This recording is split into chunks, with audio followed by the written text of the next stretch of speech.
नमस्कार बच्चों, संस्कृत ज्ञान चैनल में आप सबका स्वागत है। तो हम पढ़ रहे थे स्वर संधि के भेद।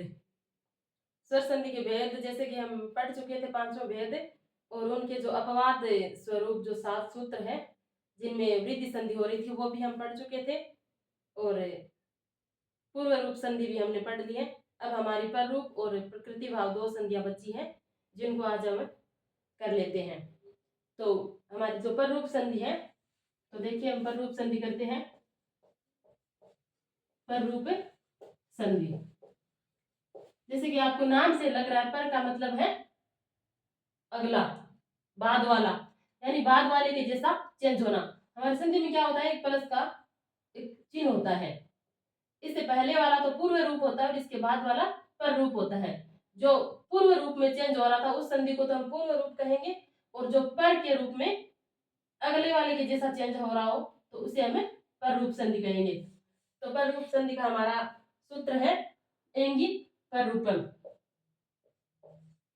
एंगी पर रूपम यानी एंग है वो बाद में आए, पर में आए यानी अगले पदांत अगले पद में आए। एंग यानी ए और ओ। एंग में कौन कौन से शब्द आ रहे हैं, ए और ओ, ये दो ही आ रहे। ये बाद वाले प्लस के बाद रहे ए और ओ, और पहले हमारे क्या रहे, पर रूप यानी अवर्णांत अकारांत उपसर्ग। अकारांत उपसर्ग के परे रहते, अकारांत उपसर्ग के परे रहते, और प्लस के बाद में क्या रहे, और अकारांत उपसर्ग के बाद परे रहते, बाद में क्या रहे, ए और ओ रहे। तो उसमें हमारी कौन सी संधि होगी, पर रूप संधि होगी।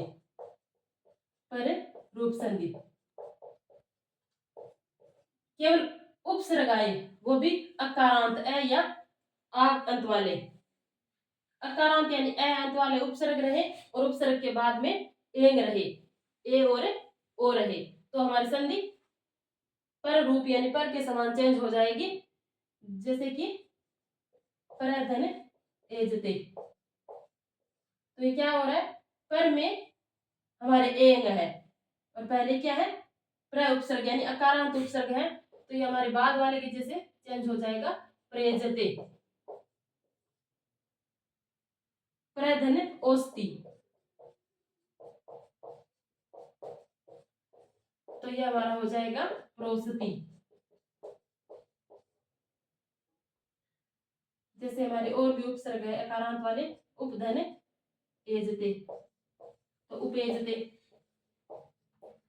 उपेजते, उपधन ओस्ति, तो ये हो जाएगा उपोसति। एक तो ये हमारा सूत्र है छोटा सा जिसमें पर रूप संधि होगी, यानी एंगी पर रूपम, यानी अकारांत उपसर्ग के बाद में अगर एंग रहे तो वो बाद वाले के जैसे चेंज हो जाएगा और उनमें हमारी पर रूप संधि होगी। और एक है स्कंद्वा दिशु पर रूपम वाच्यम। स्कंध्वा दिशु पर रूपम वाच्यम, पर रूपम वाच्यम, ये एक वार्तिक है। जैसे कि इसमें स्कंदु आदि जो शब्द है, स्कंदु गण के, यानी स्कंदु आदि ये गण समूह है, आदि शब्दों का जो समूह है इनको स्कंदु बोल दिया गया है। इनमें जो भी शब्द आते हैं उनमें कौन सी संधि होगी, पर रूप संधि होगी। इनमें कौन कौन से शब्द आते हैं जैसे, और इनकी जो स्कंदु शब्द है जैसे कि अचो अत्यादि अंत्यादि 30 सूत्र से जो अंतिम जो अच है उनका लोप हो जाता है और फिर हमारी जो संधि होती है वो पर रूप संधि होती है। जैसे मनस धन ईसा, मनस धन ईसा, इनमें जो हमारा अंतिम टी है, अंतिम अच है, उनकी टी संज्ञा हो जाती है। इनमें अंतिम क्या है, जैसे व्यंजन पहले अगर, यानी जो स्वर के बाद में अगर व्यंजन भी आ रहा है तो उस पूरे व्यंजन समुदाय की भी टी संज्ञा हो जाती है। जैसे हम मन को तोड़ते हैं तो मने, मैं, धन ए, धन ने, धन ए और फिर स। तो हमारा ये ए के पश्चात स भी है, तो इस पूरे समुदाय के यानी अस की टी संज्ञा हो जाएगी और फिर इनका टी संज्ञा होकर के लोप हो जाएगा और फिर हमारा शब्द बचेगा मनीषा। मनीषा, और इस मनीषा शब्द में कौन सी संधि हुई है हमारी? पररूप संधि। ऐसे और भी शब्द हमारे, जैसे स्कंदु, सकधन, अंधु, तो इसमें भी हमारा जो अ है उनका लोप हो गया टी संज्ञा होकर के, फिर हमारा बचता है स्कंदु। जैसे पतंजलि है, पतत धन अंजलि। पतंजलि शब्द में हमारी कौन सी संधि है? पररूप संधि, यानी इस में जो अंतिम टी है, अचो अत्यांति टी सूत्र से, यानी अंतिम जो अर्थ बचा है हमारा व्यंजन के साथ साथ तय का भी लोप हो जाता है और उसको उसमें हमारी पतंजलि शब्द बचता है। स्कंदु आदि जो शब्द है, स्कंदु है, करकंदु है, कुलटा है, पतंजलि है, जो भी लांगलिसा है, मनीषा है, हलिसा है, ये बहुत सारे सीमन दनंता यानी सीमंत है, इन शब्दों में पररूप संधि होती है। और एक जो हमारा ओष्ठ है, ओष्ठ जो एक वाच्य यानी जो वार्तिक है, ओत्वष्ट है समाज सेवा।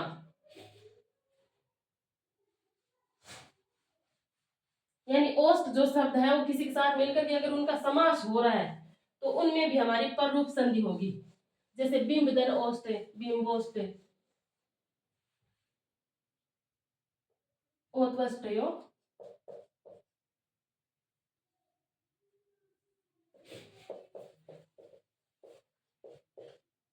ओत्वष्टयो समाज सेवा, समाज सेवा। यानी ओष्ठ शब्द के साथ में अगर और शब्द आ रहे हो तो उनमें और अगर समास हो रहा हो तो फिर पररूप संधि होगी। जैसे बिंब धन ओष्ठ, बिंब धन ओष्ठ, तो बिंबोष्ठ, इनमें वृद्धि संधि नहीं है, इनमें पररूप संधि है। जैसे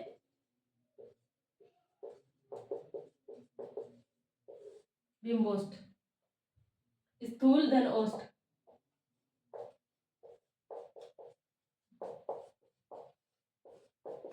स्थूलोष्ठ,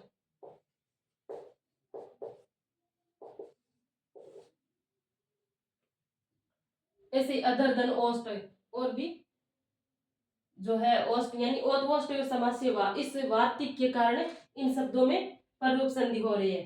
एक हमारा सूत्र और है ओमांगोष्ठ, ओ मांगोष्ठ।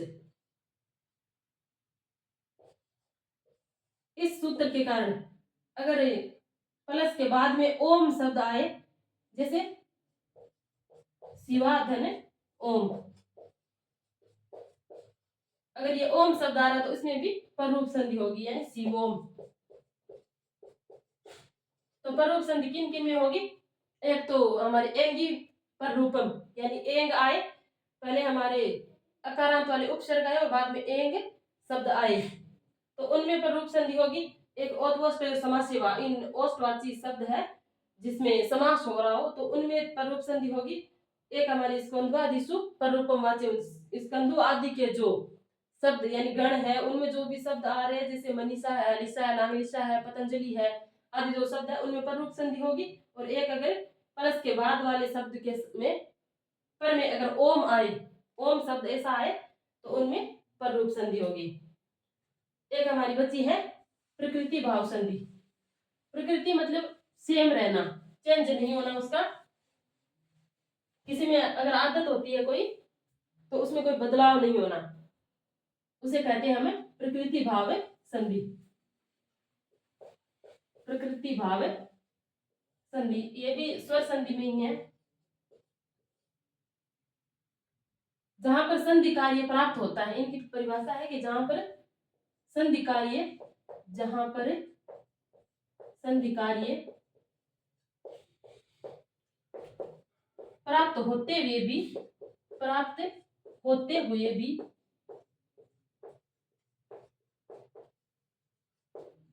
संधि नहीं करना, संधि नहीं करना, संधि नहीं करना, तो उसे क्या कहेंगे? प्रकृति भाव संधि कहेंगे। नहीं करना तो उसे क्या कहेंगे? प्रकृति भाव संधि कहेंगे, संधि कहते हैं। यह प्रकृति भाव संधि है वो 3 प्रकार से होती है। 3 प्रकार कौन कौन से? जैसे प्लूत प्रकृति भाव, प्लूत प्रकृति भाव,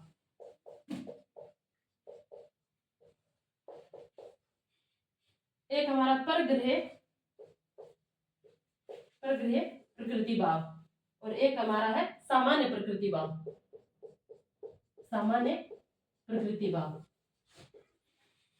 इसमें प्लूत में क्या होता है कि जो हमारा चिन्ह होता है ये प्लूत का, उनमें ऐसा होता है कि दुराद धुतेचु, दूर से किसी को पुकारना, यानी किसी को आवाज लगाना, जोर से जब आवाज लगाते हैं हम कि रमेश आओ, ऐसे आवाज लगाते हैं, तो उनमें प्लूत प्रकृति भाव होता है। उनमें संधि होती है लेकिन होते हुए भी नहीं करना, वो हमारा प्लूत प्रकृति भाव है। और प्रग्रह प्लूत है वो प्रग्रह नित्यम, जहां पर प्लूत शब्द आ जाए वहां पर प्रकृति भाव नित्य होता है।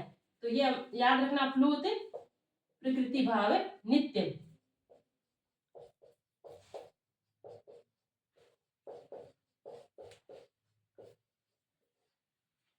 अगर आपको कहीं भी प्लूत दिखे, प्लूत का चिन्ह लगा हुआ दिखे, जैसे रमेश अत्र आगच्छ, अत्र आगच्छ,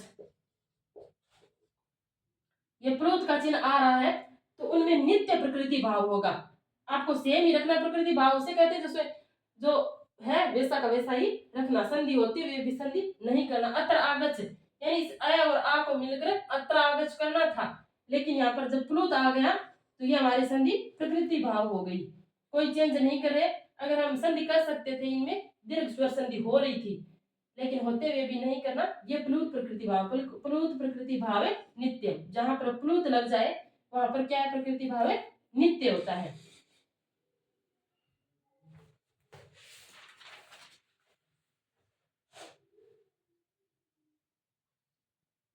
और दुराद धुतेचु, दूर से किसी को आवाज लगा रहे हैं तो भी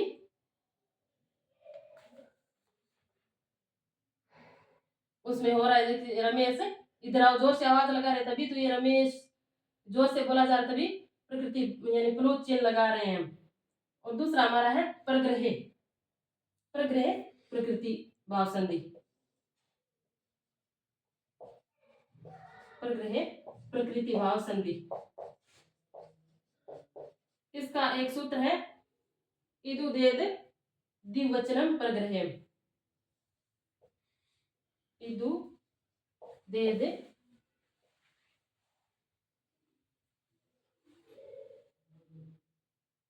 द्विवचनम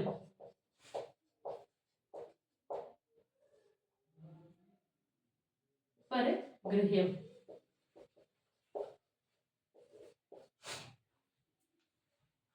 द्विवचनम जैसे हमने शब्द रूप याद किए थे, आपको याद हो तो, यानी उसमें द्विवचन में, यानी जो हमारा द्विवचन था उसके जो रूप थे उनमें अगर दीर्घ इकारांत ये शब्द आए, दीर्घ इकारांत, जैसे हरि शब्द हमने याद किया था तो हरि हरि वो दीर्घ इकारांत आ रहा था ना, वही हरि दीर्घ इकारांत, दीर्घ उकारांत, वही द्विवचन का ही दीर्घ उकारांत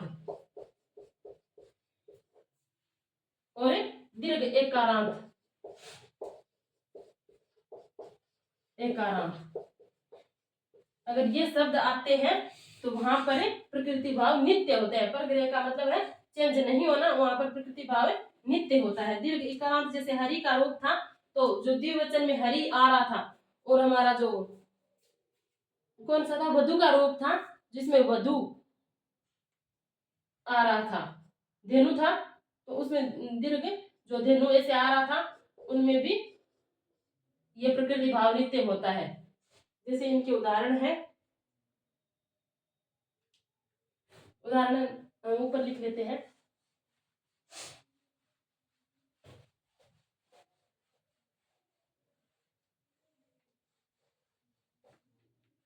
जैसे अगर दीर्घ इकारांत उकारांत आ रहे हो तो उनमें प्रकृति भाव संधि आप कर देना। जैसे कि हरि इमव,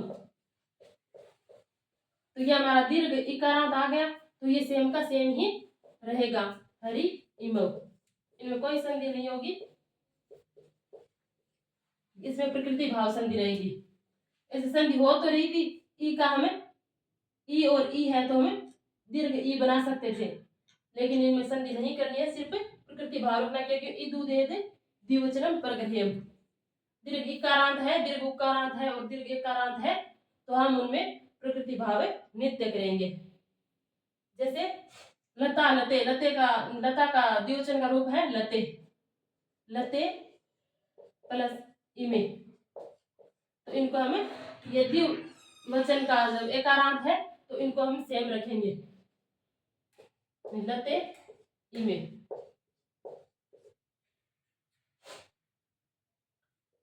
जैसे गुरु, हमारा दीर्घ द्विवचन का रूप है गुरु, तो ये रहेगा हमारा गुरु एतव, तो इनमें प्रकृति भाव संधि होगी गुरु एतव। ऐसे अगर जो भी आ रहे हो दीर्घ इकारांत उकारांत आदि के जो भी रूप आ रहे हो उनमें हमें प्रकृति भाव संधि करेंगे। एक हमारा एक सूत्र और बच जाता है, अदसो मात, अदसो मात, यानी अदस हमारा जो सर्वनाम जो शब्द रूप है उनमें जो दीर्घ इकारांत और उकारांत आते हैं ना, उनमें भी प्रकृति भाव संधि होती है। जैसे कि इसमें द्विवचन का है अमी धन ईशा, तो इसका सेम रहेगा अमी ईसा,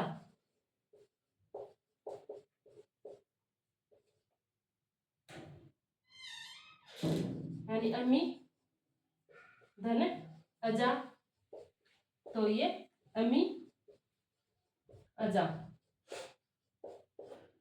ये हमारी थी प्रकृति भाव संधि। जिनमें स्वरों में संधि होते हुए भी संधि नहीं करना, प्रकृति भाव संधि है, तो आप इनको याद रखेंगे। ये हमारी स्वर संधि कंप्लीट होती है और आपको अच्छे से समझ में आ गई होगी। कल हमें व्यंजन संधि पढ़ेंगे सरल रूप में, इनको थोड़ा थोड़ा याद रखना, आपके प्रश्न सही हो जाएंगे। बाकी कल मिलते हैं हमें, तब तक के लिए आप सबको धन्यवाद।